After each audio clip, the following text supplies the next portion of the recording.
Hello friends and dear student, एक बार फिर से आपका बहुत बहुत स्वागत है। तो आज की इस वीडियो में हम लोग पढ़ने वाले हैं फार्मेकोथेरापेटिक्स का चैप्टर नंबर 14। ये जो चैप्टर है इसमें हम लोग पढ़ेंगे वीमेंस हेल्थ के बारे में। यहाँ पे हेल्थ लिखा है लेकिन हम लोग पढ़ेंगे जो फीमेल लोगों की बीमारियां हैं उनके बारे में। 3 बीमारियां दे रखी हैं आपके सिलेबस में। तो सबसे पहला है पॉलीसिस्टिक ओवरी सिंड्रोम, जिसको PCOS बोलते हैं। ये शॉर्ट फॉर्म जरूर याद रखिएगा, यहाँ से क्वेश्चन पूछता है फंसाने के लिए। क्या होता है पॉलीसिस्टिक ओवरी सिंड्रोम या ovarian syndrome? It is a hormonal disorder causing enlarge ovaries with small cyst on outer as of ovaries.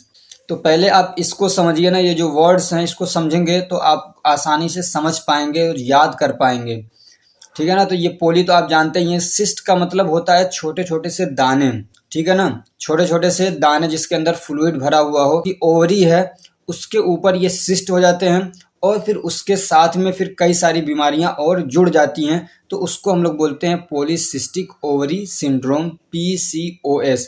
अब ये कह रहे हैं कि ये एक हार्मोनल डिसऑर्डर होता है जिसकी वजह से फिर क्या होता है, जो ओवरीज होती हैं उनका साइज बढ़ जाता है। ओवरीज तो आप जानते ही होंगे, ये दिख रहा है, ये ओवरी है, ये ओवरी है, ठीक है।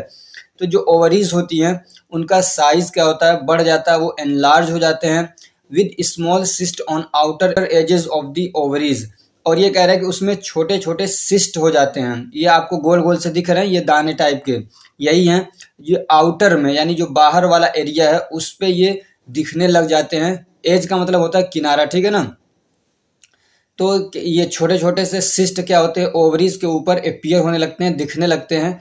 तो इस पूरी कंडीशन को हम लोग क्या बोलते हैं, पॉलीसिस्टिक ओवरी सिंड्रोम। अब ये कैसे होता है, इसके पैथोजेनेसिस बाद में पढ़ेंगे, ठीक है। पहले आप पूरा इसका एक मैकेनिज्म समझिए कि हार्मोनल डिसऑर्डर होता है तो कैसे होता है, कौन से हार्मोन है मतलब एबनॉर्मल हो जाते हैं, कम या ज़्यादा होते हैं, उनका रेशियो थोड़ा सा डिस्टर्ब हो जाता है, उसके बारे में थोड़ा सा आप समझ लीजिए पहले। आगे जब हम लोग एटियोलॉजी पढ़ेंगे और फिर जब हम लोग इसका पैथोजेनेसिस पढ़ेंगे तो आपको बहुत आसानी से वो समझ में आएगा। तो ये जो आपको ओवरीज दिख रही हैं, आपको मालूम है इसके अंदर एग होते हैं। ये ओवरीज मेल में तो होगा नहीं, फीमेल में ही होगा, ठीक है। उसके अंदर एग्स होते हैं, ठीक है ना, बहुत सारे एग्स होते हैं जो कि मंथली बेसिस पे उसमें से हर महीने में एक एग रिलीज होता है। एक चीज और, ये जो एग्स होते हैं वो छोटे छोटे थैलों के अंदर होते हैं, छोटे छोटे सेक्स के अंदर होते हैं, जिनको हम लोग बोलते हैं फॉलिकल्स। सुना होगा आपने फॉलिकल्स के बारे में।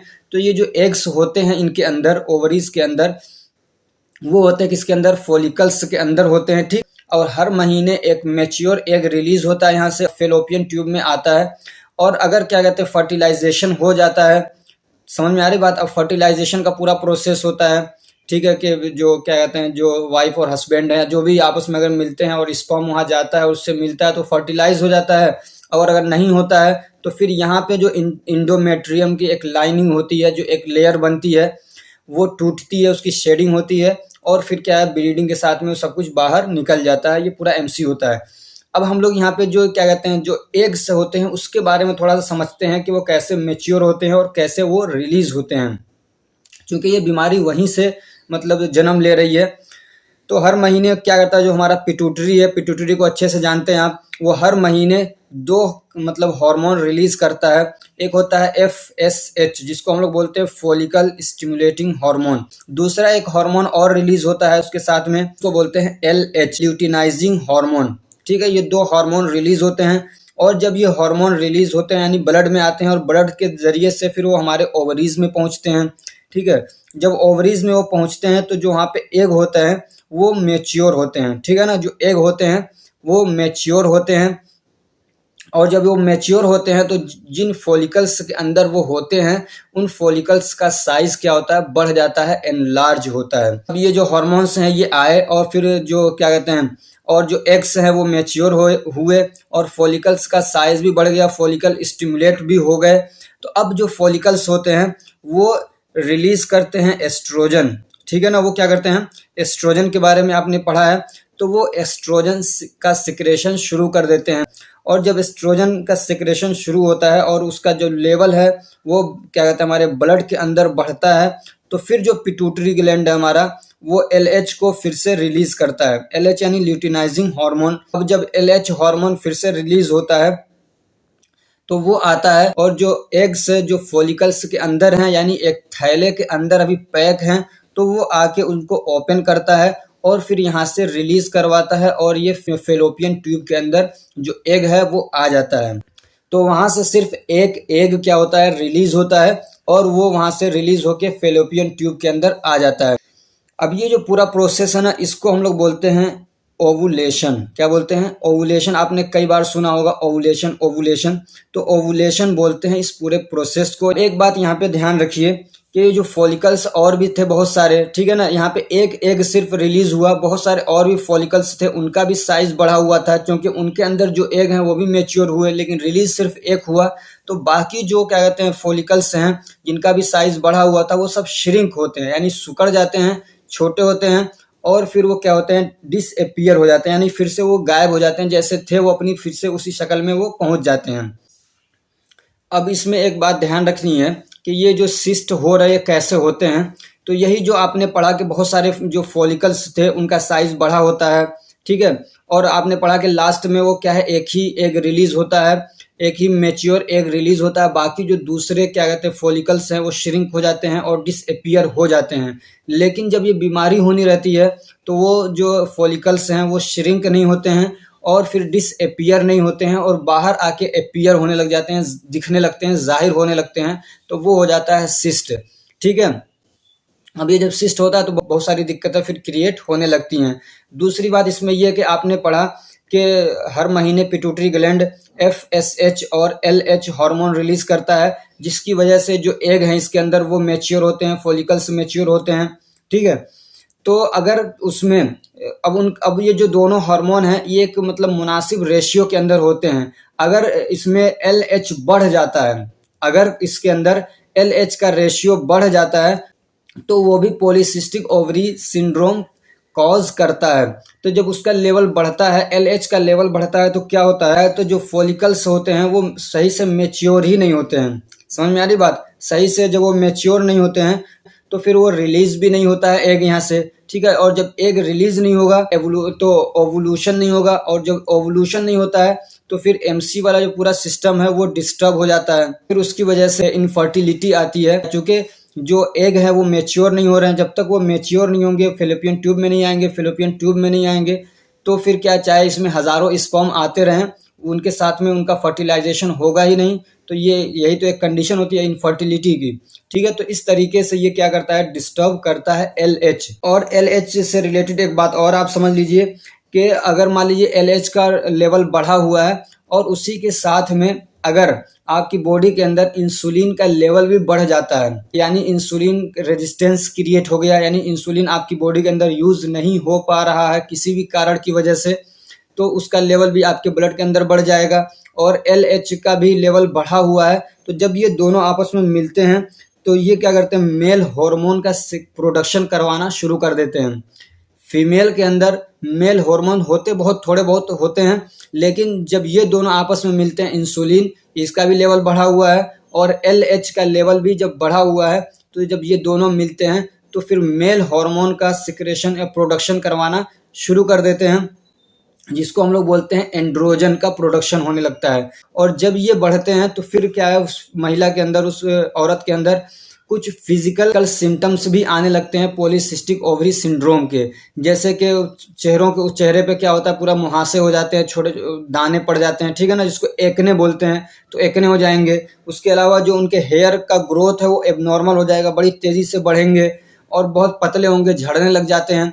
तो ये दिक्कतें भी क्रिएट होती हैं। ठीक है ना, तो ये LH जो हार्मोन है ये कई तरीके से परेशान करता है। तो आपको काफ़ी सारी बातें समझ में आ चुकी हैं। अब चलिए एटियोलॉजी पढ़ते हैं हम लोग। तो किताबों के अंदर ये लिखा हुआ है कि जो एग्जैक्ट कॉज है वो अंडरस्टूड नहीं है, अभी तक अच्छे से समझ में नहीं आया है कि किसकी वजह से पॉलीसिस्टिक ओवरी सिंड्रोम होता है। लेकिन कुछ फैक्टर्स हैं जो इसके लिए रिस्पॉन्सिबल होते हैं, जैसे कि जेनेटिक फैक्टर हो गया, इन्वायरमेंटल फैक्टर यानी आदमी किस एरिया में रह रहा है, वहाँ का क्लाइमेट कैसा है, डाइट, पोल्यूशन, स्मोकिंग वगैरह कर रहा है, अल्कोहलिज्म अगर है, अगर शराब वगैरह पी रहा है, तो ये सारी चीज़ें भी दिक्कत क्रिएट कर सकती है। और मर्द है तो नहीं, बल्कि औरत को ये क्रिएट करेंगी दिक्कतें। ठीक है, ऐसे ही क्या कहते हैं हाई लेवल ऑफ एंड्रोजन, अभी मैंने बताया ना एंड्रोजन बनता है, तो अगर एंड्रोजन का लेवल बढ़ता है फीमेल के अंदर तो वहाँ पे क्या होगा, मेल हार्मोन जैसे कि टेस्टोस्टेरोन रिलीज होना शुरू हो जाता है। और जब टेस्टोस्टेरोन रिलीज होता है तो उसकी वजह से क्या होता है, एमसी इरेगुलर हो जाती है। ये इवोल्यूशन नहीं है, ये क्या है, ओवुलेशन है, ठीक है ना, इसको सही करना है, ओवुलेशन नहीं होगा। ये फिर क्या कहते हैं, this can lead to development of cyst, और ये जो एंड्रोजन का लेवल अगर बढ़ता है ओवरीज के ऊपर सिस्ट बनने का कारण भी बन सकता है। ऐसे ही इंसुलिन रेजिस्टेंस भी आपने पढ़ा अभी कि इंसुलिन का लेवल अगर बढ़ता है और उसी टाइम पे एलएच हार्मोन का लेवल भी बढ़ा हुआ है तो वो भी एंड्रोजन बनवाता है। समझ में आ रही बात, वो क्या करता है, एंड्रोजन का प्रोडक्शन बढ़ा देता है जो कि कॉज करता है पॉलीसिस्टिक ओवरी सिंड्रोम। अब इसकी पैथोजेनेसिस क्या है,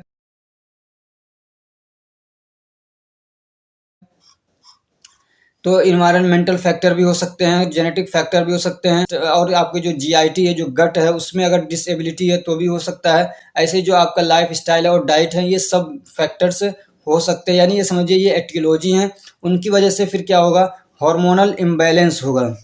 समझ में आ रही बात, जो हार्मोन है वो इम्बैलेंस होते हैं, जैसे कि एलएच आपने पढ़ा और एफएसएच पढ़ा, ठीक है, तो इनका जो रेशियो है वो क्या होता है, इम्बैलेंस हो जाता है।